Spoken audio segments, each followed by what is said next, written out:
Il est 8h23. Hervé Gattegno est avec nous. Bonjour Hervé. Bonjour. Votre parti pris. La loi Macron est donc en discussion à l'Assemblée nationale. On va attendre un peu la fin de la discussion pour voir ce qui sort de cette loi. Ça va durer longtemps. Oui, ça va durer longtemps, on ne sait pas trop. Alors, vous dites, la loi Macron mérite d'être votée, mais pas d'être encensée. C'est-à-dire, qu'est-ce que vous voulez dire? Je pense que c'est difficile d'être contre cette loi. Et le texte de la loi Macron, enfin du projet de loi Macron, il contient des avancées.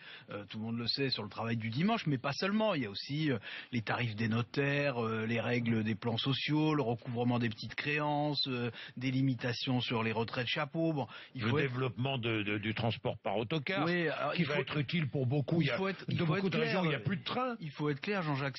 Beaucoup de ces choses-là vont être utiles. Et beaucoup de ces choses-là constituent des avancées, mais rien de tout ça ne va révolutionner l'économie française. Donc il n'y a pas de quoi crier ni au miracle, ni au loup. Simplement, si on considère que l'objectif d'Emmanuel Macron, c'est de faire sauter quelques verrous pour espérer créer un peu de croissance, donc des emplois, disons qu'il va sans doute dans le bon sens, mais qu'il y va à tout petits pas. Alors, si les enjeux sont aussi minces, pourquoi est-ce qu'on a l'impression que le gouvernement joue une partie de sa crédibilité économique autour de cette loi?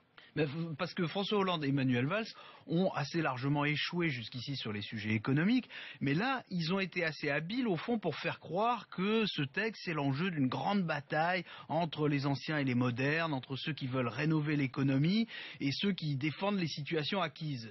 Comme souvent, c'est plus compliqué. Une grande partie de la gauche trouve que le texte est trop libéral, la droite le trouve trop étatiste, mais il y a aussi des jugements à front renversés dans les deux camps. Par exemple, l'UMP défend les professions réglementées, ce qui n'est pas spécialement libéral, mais plutôt un peu clientéliste.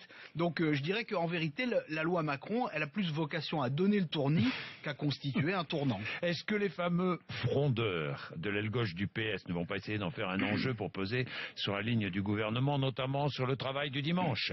Oui, bien sûr que oui, a fortiori avec la victoire de Syriza en Grèce qui leur monte un peu à la tête, sauf que ce que propose Emmanuel Macron, ça n'a rien à voir avec l'austérité, il faut bien le dire. C'est une politique sociale libérale, très clairement. C'est plus de souplesse pour licencier dans certains cas, moins de protection pour certains locataires, plus de concurrence dans quelques secteurs. Sur le travail du dimanche dont tout le monde a parlé, le texte donne des garanties aux salariés qui seraient concernés. Donc on est loin du libéralisme sauvage.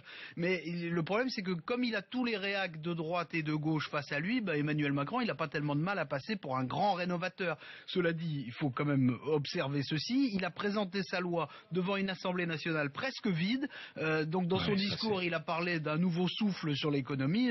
Ce jour-là il y avait surtout des courants d'air. Où sont les députés? Je sais pas, mais où sont-ils visiblement, le lundi, ils sont chez eux. Visiblement, c'est un grand débat, mais un débat auquel personne n'avait très envie de participer. Voilà. Emmanuel Macron lui-même, est-ce qu'il peut devenir une carte importante dans le jeu de François Hollande et Emmanuel Valls? Je dirais que si je fais un peu de politique fiction, il peut être utile à François Hollande et dangereux pour Manuel Valls. S'il échoue, il va vite disparaître. On connaît la politique, il n'est pas élu. Et en politique, on est d'autant moins pardonnable qu'on est jeune, qu'on n'a pas de fief électoral, ni donc d'électeurs, et qu'on est arrivé directement par le haut. Si Emmanuel Macron réussit, il peut devenir un concurrent plus tard pour Manuel Valls. On n'en est pas là. Pour l'instant, Emmanuel Macron, il travaille, il écoute, il apprend, il a des insuffisances, il a aussi parfois des accès de suffisance, ce qui fait qu'un certain nombre de députés l'attendent au tournant, mais on peut dire que c'est un ministre qui, contrairement à l'économie dont il a la charge, est en pleine croissance. Merci.